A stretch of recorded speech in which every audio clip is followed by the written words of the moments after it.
آج کا دن ہم سب کے لیے باعث افتخار ہے کہ 1 سال قبل معرکہ حق آپریشن بنیان مرصوص میں اللہ تعالیٰ کی رضا سے پاکستان، اس کی عوام اور افواج پاکستان کو ایک بے مثال کامیابی ملی۔ 6 اور 7 مئی 2025 کی درمیانی شب سے 10 مئی تک دشمن نے پاکستان کی خود مختاری اور جغرافیائی حدود کی خلاف ورزی کر کے ہمارے قومی عزم و وقار کو آزمانے کی ناکام کوشش کی، جس کا منہ توڑ جواب پوری قومی وحدت اور عسکری قوت سے دیا گیا۔ معرکہ حق محض 2 ممالک یا افواج کے درمیان لڑی جانے والی روایتی جنگ نہ تھی، بلکہ در حقیقت یہ 2 نظریات کے درمیان ایک فیصلہ کن معرکہ تھا، جس میں اللہ کے فضل سے حق فتح یاب اور باطل ہزیمت سے دوچار ہوا۔ اللہ تعالیٰ قرآن پاک میں ارشاد فرماتے ہیں وَقُلْ جَاءَ الْحَقُّ وَزَهَقَ الْبَاطِلُ إِنَّ الْبَاطِلَ كَانَ زَهُوقًا، جس کا ترجمہ ہے اور اعلان کر دو کہ حق آ گیا اور باطل مٹ گیا،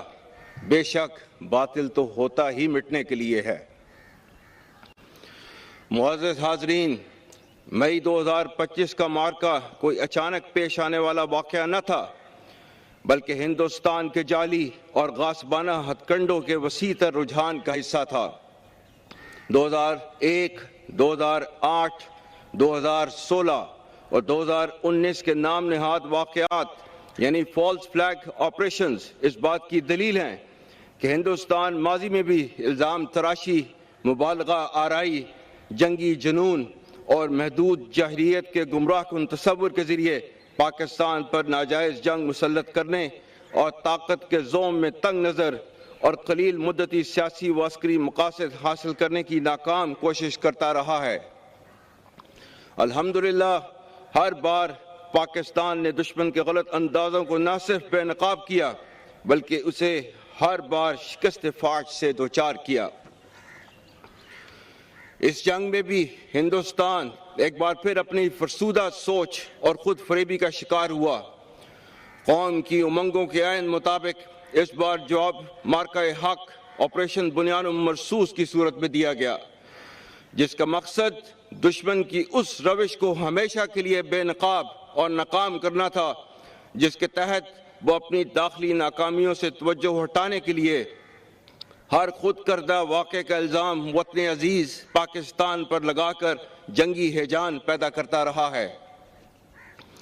ہندوستان اس وہم و گمان میں تھا کہ وہ پاکستان کو عسکری جاہلیت اور سفارتی تنہائی کا نشانہ بنا کر طاقت کا توازن تبدیل کر دے گا اور خطے میں اپنی برتری ثابت کرے گا، لیکن در حقیقت عالمی اور عسکری ماہرین جانتے ہیں کہ ہندوستان کے خواب اس کے قد و کاٹ اور صلاحیت سے کہیں بڑھ کر ثابت ہوئے۔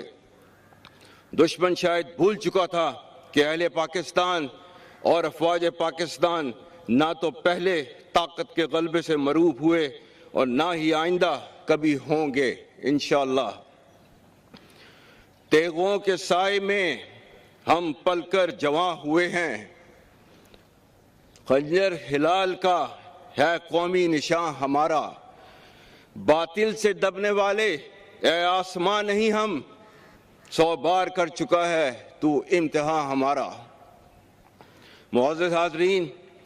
ہم معرکہ حق کے عظیم شہداء کو کبھی بھلا نہیں سکتے، جنہوں نے اس فتح کی قیمت اپنے خون کی صورت میں چکائی۔ میں معرکہ حق کے تمام شہداء، بالخصوص نہتی عورتوں،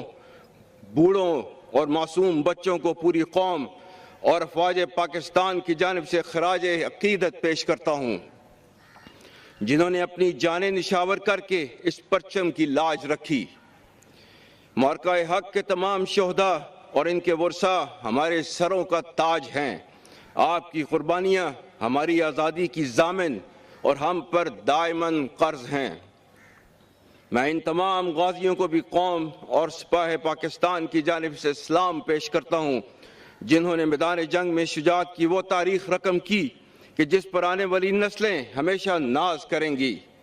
ہم اپنے شہداء کی قربانی کو امانت، اپنی طاقت کو ذمہ داری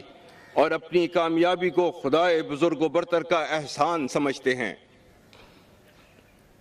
خواتین و حضرات، میں اس موقع پر خصوصاً صدر اور وزیر اعظم پاکستان، وفاقی کابینہ، قومی اور صوبائی سیاسی قیادت اور تمام تر سیاسی جماعتوں کا خاص طور پر مشکور ہوں، جن کی لازوال سیاسی بصیرت، دور اندیشی، رہنمائی اور عزم و استقامت سے پاکستان کو یہ واضح فتح نصیب ہوئی۔ الحمدللہ قومی قیادت، تمام حکومتی اداروں اور پاکستانی قوم نے ایک اکائی کے طور پر یہ پیغام دیا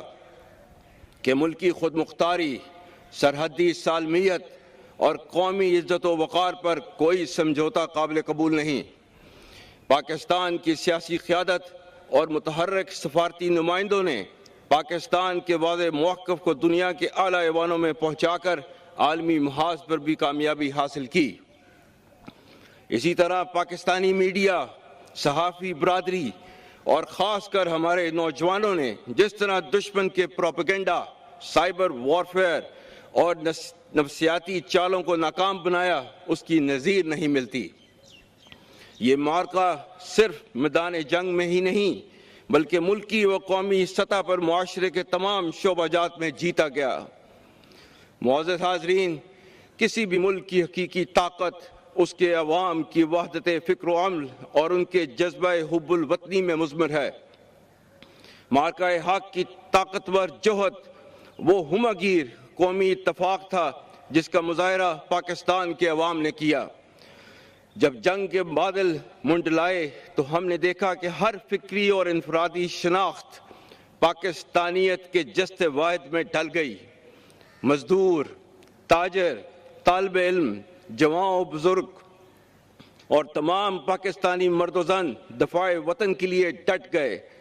ہماری آنکھوں میں وہ منظر تازہ ہے جب ہندوستان سے داغے گئے ہتھیار پاک سرزمین پر گرے تو عوام کا جمع غفیر ملک کے دفاع کے لیے امڈ آیا۔ قوم، حکومت اور افواج پاکستان کے درمیان وہ رشتہ دیکھنے کو ملا جس کے طفیل پوری قوم دفاع وطن کے لیے ایک سیسا پلائی دیوار کی مانند صف آرا ہوئی، اور اللہ تعالیٰ کے احکام کے عین مطابق یہ قومی جدت اس معرکے کے نام کی بنیاد بنی۔ ان اللہ یحب الذین یقاتلون فی سبیلہ صفا کانہم بنیان مرصوص۔ بے شک اللہ ان لوگوں سے محبت کرتا ہے جو اس کی راہ میں صف بستہ ہو کر لڑتے ہیں گویا وہ ایک سیسا پلائی ہوئی دیوار ہوں۔ خواتین و حضرات، اس معرکہ میں افواج پاکستان نے نہ صرف حملہ آور دشمن کو اس کے تصور سے بڑھ کر ہزیمت بچائی بلکہ ہماری بری، بحری اور فضائی افواج کی پیشہ ورانہ مہارت اور اعلیٰ جنگی حکمت عملی نے دشمن کو پسپائی پر مجبور کیا۔ چیف آف ایئر سٹاف کی قائدانہ سربراہی میں دشمن کی عددی لحاظ سے بڑی فضائیہ کا غرور خاک میں ملانے میں ہمارے شیر دل شاہینوں نے دور حاضر کی سب سے طویل اور نتیجہ خیز فضائی جنگ کی منفرد مثال قائم کی۔